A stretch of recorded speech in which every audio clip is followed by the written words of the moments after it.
இப்போ உடனே flight travel பண்ண கூட 10 டைம் யோசிக்கணும் போல இருக்கு. 6 சிலிண்டர் ஃப்ரீயா தரோம் ஒரு வருஷத்துக்குன்னாங்க.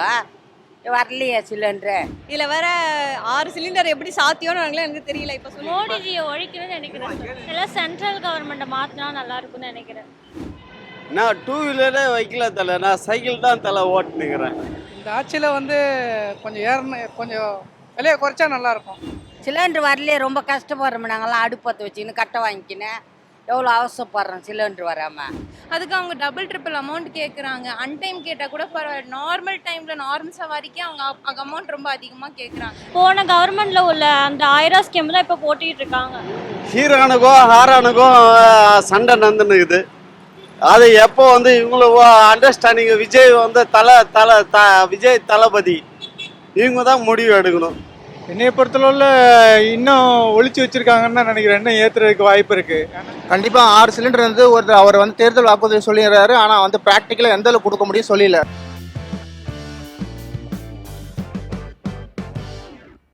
ஓகே, இப்போ நேற்றைய தினத்தோட இன்னைக்கு வந்து பெட்ரோல் விலை ஒரு 79 காசு வந்து உயர்ந்திருக்கு. தொடர்ச்சியாக அந்த பெட்ரோல் விலை ஏறிக்கிட்டே இருக்கு. இதை பற்றி என்ன நினைக்கிறீங்க ஃபர்ஸ்ட்?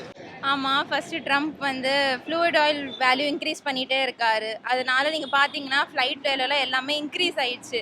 இப்போ உடனே ஃப்ளைட் ட்ராவல் பண்ண கூட 10 டைம் யோசிக்கணும் போல இருக்குது. நானே வந்து ஒரு 1 வீக்கில் சிங்கப்பூர் ஃப்ளை பண்ணோன்னு இருந்தேன். ஆனால் என்னால் இப்போ முடியாது, ஃபியூல் ஹைக் ஆகுறதுனால.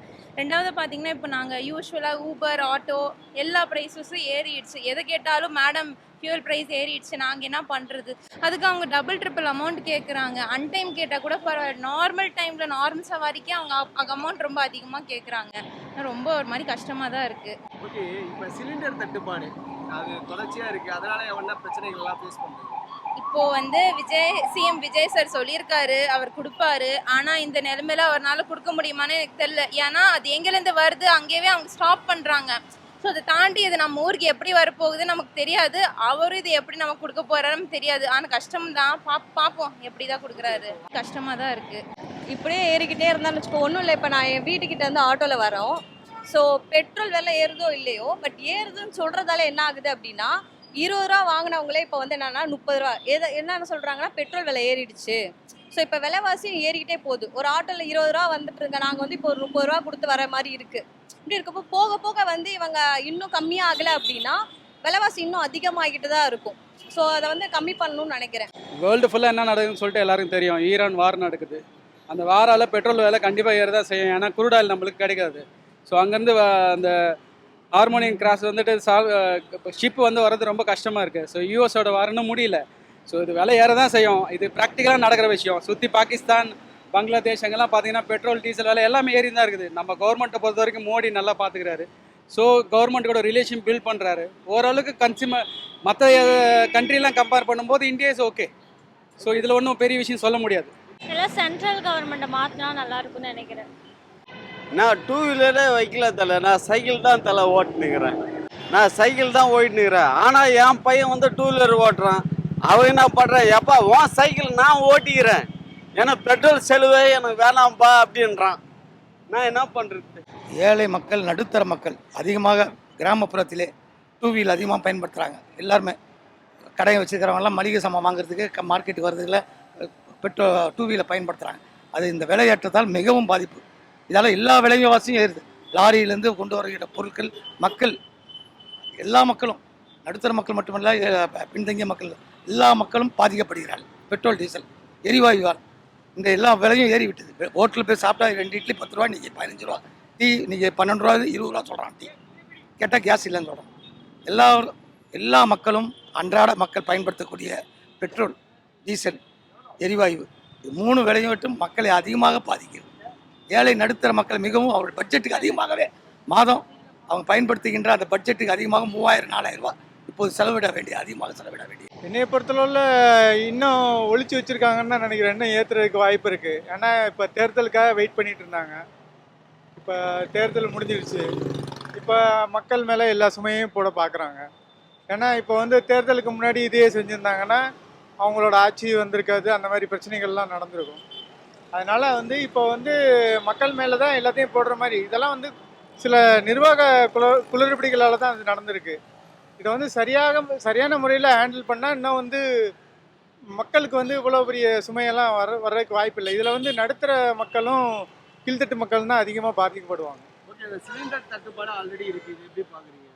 சிலிண்டர் தட்டுப்பாடு நம்ம கேட்டோம்னா நேரடியாக அவங்க வந்து எங்கே எல்லா பக்கமும் அஃபிஷியலாக கேட்டோம்னா தட்டுப்பாடே இல்லைன்னு சொல்கிறாங்க. ஆனால் நானே வந்து ரொம்ப சஃபர் ஆகியிருக்கேன். இப்போ நான் வந்து புக் பண்ணும்போது கிட்டத்தட்ட வந்து எனக்கு 15 டேஸ் சொன்னாங்க. அதுக்கு மேலேயே எனக்கு டிலே ஆகிருக்கு. அது மட்டும் இல்லாமல் பெரும்பாலும் வந்து வர்த்தகத்துக்காக யூஸ் பண்ணுறாங்க இல்லைங்களா, கடைக்காரங்க இவங்கெல்லாம் வந்து ரொம்ப பாதிக்கப்பட்டிருக்காங்க. இது எப்படின்னா வந்து ஒரு மோனோபொலின்னு சொல்லுவாங்க. ஒரு குறிப்பிட்ட சப்ளையரை மட்டும் நம்ம வந்து நம்பி இருக்கக்கூடாது. எல்லா பக்கமும் டைவர்சிஃபை பண்ணி நம்ம பர்ச்சேஸ் வச்சுருக்கணும். இல்லைனா உள்நாட்டு தயாரிப்புகளை வந்து நம்ம உள்நாட்டில் ப்ரொடக்ஷன் பண்ணுறதை வந்து நம்ம பண்ணணும். அப்படி வந்து கரெக்டாக பண்ணலைன்னா என்ன ஆகும்னா அந்த மாதிரி ப்ராப்ளம் வந்து எல்லா கண்ட்ரிகளுக்கும் வரும். அது வந்து நம்மளை மாதிரி பெரிய தேசத்துக்கு வந்து ரொம்ப கஷ்டம். இது வந்து நம்ம இந்த டயத்தில் சுதாரிச்சுக்கிட்டு சரி பண்ணணும். அதெல்லாம் இல்லை, பெட்ரோல் தட்டுப்பாடு டீசல் தட்டுப்பாடுன்றது வந்து அது சென்ட்ரல் கவர்மெண்ட்டோட ப்ராப்ளம். இது வந்து சாமானிய மக்களுக்கும் பொதுமக்கள் தலையிலும் திணிக்கூடாது. இது வந்து பார்த்தீங்கன்னா அவங்க சென்ட்ரல் கவர்மெண்ட்டில் இருக்கவங்க தான் முடிவு பண்ணி மக்கள் சுமையை வந்து குறைக்கணுமே தவிர மக்கள் சுமையை வந்து அதிகரிக்கிறாங்க. அது வந்து என்ன பண்ணணும்னு முடிவெடுத்து மத்திய அரசாங்கம் தான் அதுக்கு ஒரு முடிவு எடுக்கணும். அது வந்து நீங்கள் சாமானிய மக்கள் திணிக்கிறது வந்து தப்பான ஒரு விஷயம். இது வந்து உண்மையாக தான் கண்டிக்கிறேன், பொதுமக்கள் சார்பாக கண்டிக்கிறேன். கேஸ் சிலிண்டர் தட்டுப்பாடு இப்போ இருந்துட்டு இருக்கு இல்லையா, இதை பற்றி என்ன நினைக்கிறீங்க? இது வந்து பார்த்தீங்கன்னா ரோட்டில் கடை வச்சு நடத்துகிறவங்க, உணவகம் நடத்துகிறவங்க, அவங்களுக்கு தான் இந்த பெரிய அடைப்பு. இதை தாண்டி இப்போ பார்த்தீங்கன்னா வீட்டில் யூஸ் பண்ணுறவங்களுக்கும் ரொம்ப தட்டுப்பாடு வந்திருக்கு. அதனால் பொதுமக்கள் ரொம்ப பாதிக்கப்படுறாங்க.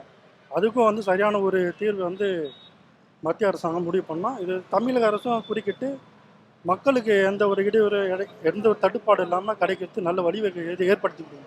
இது வந்து பொதுமக்கள் சார்பாக நான் தாழ்மையாக கேட்டுக்கிறேன். இந்த ஆட்சியில் வந்து கொஞ்சம் விலையை குறைச்சா நல்லாயிருக்கும்.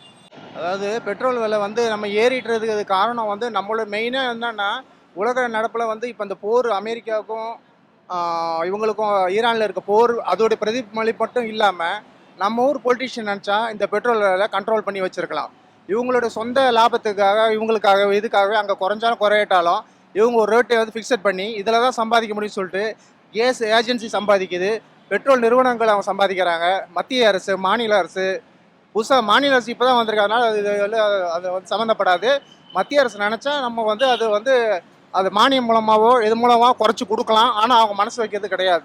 நீங்கள் இப்போ தமிழக வீட்டுகளுக்கும் 6 சிலிண்டர் வந்து தரேன் அப்படின்னு சொல்லிட்டு வருஷத்துக்கு இலவசமாக தர ஒரு குடும்பத்துக்கு அப்படின்னு வாக்குறுதி கொடுத்தாங்க. நேற்றைய தினம் நாம் தமிழர் கட்சி சீமான் என்ன சொன்னாரு, அதெல்லாம் தர முடியாது அப்படிங்கிறாங்க. இந்த விஷயம் சாத்தியமா? ஃபர்ஸ்ட் 6 சிலிண்டர் இப்போ இருக்க சுச்சுவேஷன் சிலிண்டர் ஓகே, இப்போ யாருக்குமே வந்துட்டு இப்போ நாங்களே புக் பண்ணாலும் வர்றது கிடையாது. இதில் வேற 6 சிலிண்டர் எப்படி சாத்தியம்னு நாங்களே எனக்கு தெரியல. இப்போ சொல்லிட்டு இருக்காங்க 6 சிலிண்டர் தரோம்னு சொல்லிட்டு வருஷத்துக்கு. ஸோ நடந்தால் நல்லா தான் இருக்கும், நாங்களும் அதான் எக்ஸ்பெக்ட் பண்ணுறோம். பட் பார்ப்போம், சாத்தியம் இல்லை தான், ஆனால் சாத்தியமாகும்னு தோணுது. ஏன் அப்படின்னா இப்போ விஜய் வருவார்னு சொல்லிட்டு சாத்தியம் இல்லாமல் தானே இருந்தது. ஸோ எங்கே விஜய்லாம் வரப்போகிறாரா, சும்மா கூட்டம் தான் அப்படின்னு. இது வந்து அதுவே சாத்தியம் ஆகும்போது கண்டிப்பாக இப்போ வந்து அரசால் இதுவும் சாத்தியம் ஆக்க முடியுன்றது என்னோட நம்பிக்கை. அது தெரியல, அவங்க ஒவ்வொருத்தங்களுக்கும் ஒரு ரிப்ளை இருக்கும். அது எனக்கு தெரியல இதை பற்றி என்ன சொல்கிறது. ஆனால் மேபி கொடுக்கணும்னு சொல்லியிருக்காருன்னா கொடுப்பாரு தான் நான் நினைக்கிறேன். தெரியலையே என்னான்னு, அதுக்கு தான் கேட்குறோம். நாங்கள் 6 சிலிண்டர் ஃப்ரீயாக தரோம் ஒரு வருஷத்துக்குன்னாங்க. வரலையே சிலிண்டரு, ஒரு மாதமாக சிலிண்டர் வரல. அப்படின்னு தான் குழந்தை குட்டி வச்சுக்கின்னு என்ன பண்ணுவோம்? நாங்கள் ரொம்ப கஷ்டம் இல்லை, கொடுக்கலையே. வேறு கட்சி மாறி வந்துச்சு, அது என்ன பண்ண முடியும்? நாங்கள்லாம் 6 சிலிண்டர் இவங்க தானே தரேன்னு சொல்லியிருந்தாங்க. தரேன்னு சொன்னாங்க, வரலையே. ஒரு மாதம் ஆச்சு, வரப்போகுது அல்லவோ. ஒரு மாதத்துக்கு சிலிண்டரே வரலையே. அது என்ன பண்ண முடியும்? விடுவு காலம் பிறக்காதா தெரியலையே. அதான் சிலிண்டர் அவர் தான் கொடுக்குறேன்னு சொன்னார். 6 சிலிண்டரு கொடுக்காத நாங்கள் என்ன பண்ண முடியும்? அதுவும் பிரியா தரேன் வயசானவங்களுக்கெல்லாம் அப்படின்னு எதுக்கு வாக்கு கொடுக்கணும்? வாக்கு குத்துட்டு மாரி கொடுக்க அந்த ரொம்ப கஷ்டம் இல்லை. நன்றி. இதே மாதிரி சொல்யூஷன் தான். சிலிண்டரை பொறுத்த வரைக்கும் டொமஸ்டிக்கில் வந்துட்டு நான் புக் பண்ணியிருக்கேன், எனக்கு 45 days ஒன்ஸ் வந்துட்டு தான் இருக்குது. எனக்கு ஒன்றும் ப்ராப்ளம் நான் ஃபேஸ் பண்ணல இது வரைக்கும். பட் பேசிக்காக இந்த ஹோட்டல்ஸில் தான் வந்துட்டு சிலிண்டர் விலை ஏறிதுன்னு சொல்கிறாங்க. அதனால் ஃபுட்டோட பேசிக்காக பாவர்ட்டி லைனில் இருக்கிறவங்களாம் வந்து ரொம்ப கஷ்டப்படுறாங்க. ஏன்னா ஒரு இட்லி வந்துட்டு நார்மலாக 5 ரூபா 6 ரூபா விற்றுது, சிலிண்டர் விலை ஏறதுனால இப்போ 10 ரூபா ஆயிடுச்சு. ஸோ அது மாதிரி பேசிக்ஸான விஷயம் எல்லாமே கொஞ்சம் ஏறிருக்கு தான். கொஞ்ச நாள் இந்த கஷ்டம் நம்ம பட்டு தான் ஆகணும். இது நம்ம கையில் இல்லை. ஆமாம், நிறையவே ஃபேஸ் பண்ணுறோம். இப்போ நான் கூட பிஜியில் தான் இருக்கேன். அங்கே வந்து 1000 ருபீஸ் வந்து இன்க்ரீஸ் பண்ணியிருக்காங்க. அங்கே இல்லாதப்பட்டவங்க தான், இருக்கிறவங்க கட்டிடுவாங்க. நாங்கள் என்ன பண்ணுறது? அதனால சென்ட்ரல் கவர்மெண்ட் ஒரு ஆக்ஷன் எடுக்கணும். அதுக்காக தமிழ்நாடு கவர்மெண்ட் என்ன வேணாலும் பண்ணும். அது வந்து என்னது ஹீரோனுக்கும் ஹாரானுக்கும் சண்டை நடந்துன்னுக்குது.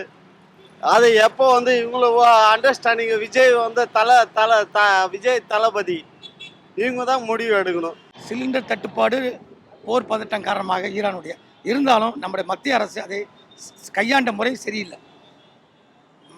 கையாண்ட முறை மத்திய அரசு இது கேஸ் இதுவும் பெட்ரோல் இதுவும் அந்த எரிவாயுடைய அந்த அரசுங்களோடு செய்து கொண்ட அந்த ஒப்பந்தமும் அவர்கள் கையாண்ட அந்த முறையும் நடைமுறையும் இந்தியாவில் கடுமையாக பாதிக்குது மக்களை.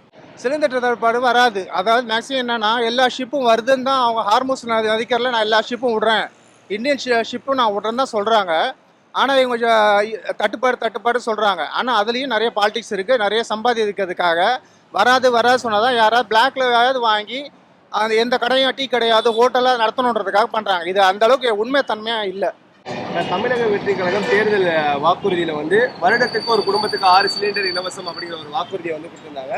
நேற்றைய தினம் வந்து நாம் தமிழர் கட்சி ஒருங்கிணைப்பாளர் சீமான் அவர்கள் வந்து பேசியிருக்காங்க, 6 சிலிண்டர்லாம் வந்து கொடுக்க முடியாது அப்படிங்கிற மாதிரிலாம் பேசுகிறாங்க. இது சாத்தியமா? இல்லை, சாத்தியம் இல்லாதது வந்து அடுத்துக்காட்டு விஷயம். இந்த அரசியலை பொறுத்த வரைக்கும் எல்லாரும் அவங்களோட பதவிக்கு வரணும்னு சொல்லிட்டு தேவையில்லாத விஷயங்கள் இலவசங்கள் அறிவிச்சுன்னு தான் இருக்கிறாங்க. இப்போ டிவிக்கே பொறுத்த வரைக்கும் அவங்க ஃபஸ்ட் டைம் வந்திருக்காங்க, அவங்களுக்கு எதுவும் ப்ரிடிக்ட் பண்ண முடியாது. ஃபஸ்ட் டைம் ஸ்டேபிளாக இருக்காங்களா என்னன்னு தெரியல. 6 சிலிண்டர்லாம் கொடுக்குறதுலாம் ரொம்ப கஷ்டம். சிலிண்டர் புக் பண்ண சிலிண்டரே வரமாட்டேங்குது, கஷ்டம். பட் அவங்க கமிட் பண்ணிட்டாங்க. But most of the people வந்துட்டு ஆன்லைன்லலாம் செக் பண்ணும்போது சிலிண்டர்லாம் எனக்கு வேணாண்ணே அப்படின்ற மாதிரிலாம் கமெண்ட் வந்துட்டு பாசிட்டிவாக தான் டிவிக்கு சொல்லிட்டு இருக்காங்க. இதில் எனக்கும் ஒரு அஃபென்சிவான விஷயமா எனக்கு தோணலை. கொடுக்கலாம், okay, no problem. Thank you. Cylinder வரலையே ரொம்ப கஷ்டப்படுறோம். நாங்கள்லாம் அடுப்பத்தை வச்சுக்கின்னு கட்டை வாங்கிக்கின்னு எவ்வளோ அவசரப்படுறோம் சிலிண்டர் வராமல். இதுக்கெல்லாம் ஒரு முடிவு காலம் இல்லையா? நீங்களே சொல்லுங்க. விஜய்க்கு நீங்களே சொல்லுங்க. சாத்தியமற்ற உண்டு இருக்கிற நிலைமையில 10 லட்சம் ரூபா கடன், 10 லட்சம் கோடி கடன். அதில் இந்த 2500 ரூபா கொடுக்க முடியுமா? இது மாதிரி ஒரு வாக்குறுதிகளை கொடுத்து விட்டு, இது மட்டும் இல்லை, ஆண்டுக்கு 6 சிலிண்டர் இலவசம், எல்லா பஸ்ஸிலும் பெண்கள் போகலாம். இது ஏற்கனவே போக்குவரத்து துறை நஷ்டத்தில் இயங்கி கொண்டிருக்கிறது. மாதம் 150 கோடி லாஸில் இயங்கி கொண்டிருக்கிறது. அது இல்லாமல் பெட்ரோல் டீசல் இப்போ ஏறி இருக்குது. இதால் தமிழக அரசுக்கு எவ்வளவு பாதிப்பு ஏற்படும் போக்குவரத்து துறையில், அதெல்லாம் பார்க்காம வாக்குறுதியில் அள்ளி வீசியிருக்கிறார். இந்த வாக்குறுதி நிறைவேற்ற முடியாத வாக்குறுதி. ஏழை மக்கள், நடுத்தர மக்கள், ஒவ்வொரு மக்கள் மீதும் தலையில் சுமத்தப்படுகின்ற வரியால் வருஷத்துக்கு ஒரு மனிதன், ஒரு தமிழ்நாட்டில் இருக்கின்ற மனிதன் மட்டும் இல்லை, எல்லா மனிதனும் பாதிக்கப்படுகிறார்கள். 1 லட்சம் ரூபா வருஷத்துக்கு ஒரு தனிப்பட்ட மனிதனுடைய கடன். அந்த அளவுக்கு தமிழ்நாட்டினுடைய வரி சுமை ஏறிக்கொண்டே இருக்கிறது. கண்டிப்பாக 6 சிலிண்டரில் ஒரு சிலிண்டர் கூட கொடுக்க முடியாது. இன்னைக்கு இருக்கிற நிலைமையில 45 நாள், அந்த 45 நாள் சிலிண்டர் வருது. ஒரு மாதிரி 3000 ரூபா பிளாக்ல விற்கிறாங்க. ஒரு சிலிண்டரு வீட்டு உபயோகத்துக்கு பயன்படுத்தக்கூடிய சிலிண்டர் 3000 ரூபா பிளாக்ல. வணிக வளாகத்தில் ஹோட்டலுக்கு செயல்படுகிற வணிகம் 6000 ரூபா 7000 ரூபா. அது மாதிரி இருக்கும்போது இது சாத்தியமாக மத்திய அரசுடைய இது வேணும். மத்திய அரசுடைய நல்ல ஒரு கோட்பாடு இருந்தால் தான் இதெல்லாம் செய்ய முடியும். அதெல்லாம் செய்ய முடியாத வாக்குறுதி. 1000 ரூபா கொடுக்குறதே அதிகம். அவருக்கு கொடுக்குறது 1000 ரூபா. கலைஞருடைய முதல்வர் ஏற்கனவே அறிவித்த முதல்வர் கொடுத்த 1000 ரூபா கொடுப்பதே அதிகம். இன்னைக்கு இருக்கிற காலகட்டத்தில் தமிழ்நாட்டினுடைய பொருளாதார நிலைமை படுபாதாளத்தை சென்று கூடிய எந்த தொழிலாளர்களும் தொழிலதிபர்களும் தமிழ்நாட்டுக்கு வரமாட்டாங்க. அந்த அளவுக்கு இங்கே இருக்குது தமிழ்நாட்டினுடைய வரி சுமை அந்த அளவுக்கு உயர்ந்து கொண்டே இருக்கிறது. இதெல்லாம் பாதிக்கப்படுவது ஏழை நடுத்தர மக்கள் மிகவும் பாதிப்படுகிறார். முடியாது சார், முடியாது, தர முடியாது. ஏன்னா அவங்க ஆட்சியே வந்து எப்படி இவங்களா அவங்களா அப்படின்ற ஆசிலேஷன்ஸ்லாம் போயிட்டுருக்கு. அதனால் மேபி தர முடியாது. அவங்க வந்து மகளிருக்கு வந்து எவ்வளோ இந்த 2500 ரூபா தரேன்னு சொல்லியிருந்தாங்க. அதுவே இன்னும் கொடுக்கல. போன கவர்மெண்ட்டில் உள்ள அந்த 1000 ஸ்கீம் தான் இப்போ போட்டிகிட்டு இருக்காங்க. அவங்க சொன்ன அறிக்கை அதெல்லாம் வந்து ஃபுல்லாகவே கொடுத்தாங்கன்னா ஓகே. அதுவே அவங்க இன்னும் கொடுக்கல. சார், இதுக்கு வந்து நீங்கள் வந்து நிறைய வாக்குறுதிகள் கொடுத்துருக்காங்க. எல்லாத்தையும் வந்து உடனடியாக நிறைவேற்றவும் முடியாது. நிறைய விஷயம் வந்து கைக்கு வந்தால் தான் சார். சரிங்களா? அறிவிப்பு வேற, திட்டங்களை அறிவிக்கிறது வேற, செயல்படுத்துறது வேற. உங்களை மாதிரி யூசர் எண்டு நீங்கள் நான் அவங்க கையில் வர்றது தான். அது வர்றதுக்கு இன்னும் டைம் இருக்குது. இப்போ நம்ம குயிக்காக இதெல்லாம் சொல்லிட முடியாது. இவங்க வந்து ஜஸ்ட்டு வந்து அரசியல் தலைவர்கள்லாம் கருத்து தான் பரிமாறிக்கிறாங்க ஒழிய இந்த வேலை இன்னும் முடியல. இந்த வேலை முடியும் போது தான் இதில் உள்ள சிக்கல்கள் தெரியும். இப்போதைக்கு இது வந்து ரொம்ப கஷ்டமான விஷயம் தான். அவங்க கொடுத்துருக்க வாக்குறுதி வந்து ரொம்ப கஷ்டமான விஷயம். அது வந்து ஒருத்தர் வந்து ஒரு அறிக்கை கொடுத்துருக்காருன்னா அது சாத்தியம் இல்லைன்னு அவர் தான் தீர்மானிக்கணும். அவர் வந்து சாத்தியம் சொல்லி தான் வந்து மக்கள்கிட்ட வந்து வாக்குறுதி கொடுத்து எலெக்ஷனில் ஜெயிச்சு இப்போ வந்து ஒரு முதல்வராக அமர்ந்திருக்காரு. அதுக்கு என்ன தீர்வுன்ட்டு அவர் முதலமைச்சர் நல்ல ஒரு முடிவு எடுப்பார். அது வந்து நிச்சயமாக செஞ்சு தருவார்னா பொதுமக்கள் நம்புகிறாங்க. அது வந்து சாத்தியக்கூடாக தான் இருக்கும். அவர் வந்து எதையும் வந்து செய்கிறது தான் சொல்லுவார், செய்யாததான் சொல்ல மாட்டார். இல்ல போர் டைம்ல வந்து சிலிண்டர் தட்டுப்பாடு எப்படி கவர்மெண்ட் அது வந்து தட்டுப்பாடுன்றது வந்து பார்த்திங்கன்னா தட்டுப்பாடாக இருப்பார். கொரோனா காலம் பார்த்தோம்.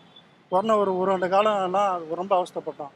அதுக்கப்புறம் நார்மலாக ஆகிட்டோம். இப்போ வந்து போர் தட்டுப்பாடு முடிஞ்சு மறுபடியும் இயல்பு நிலைக்கு திரும்பும். அப்போ அந்த ஒரு கால அவகாசம் வந்து கொடுக்கணும்.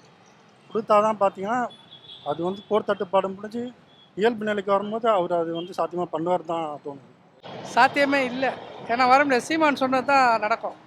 ஏன்னா அவர் சொல்கிறது 10 லட்சம் கோடி கடன்னு சொல்லிட்டு அவர் இல்லாத வாக்குறுதிலாம் கொடுத்துருக்காரு. நடந்தால் சந்தோஷம்தான்.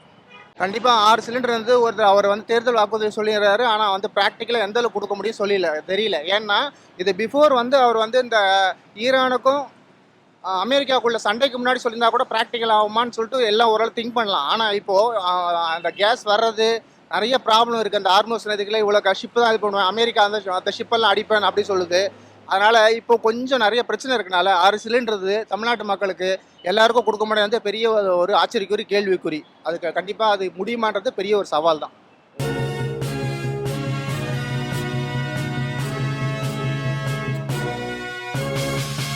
உடனுக்குடன் அப்டேட் தெரிந்து கொள்ள ஜெம் டிவி தமிழ் ஆப்பை இன்ஸ்டால் செய்யவும்.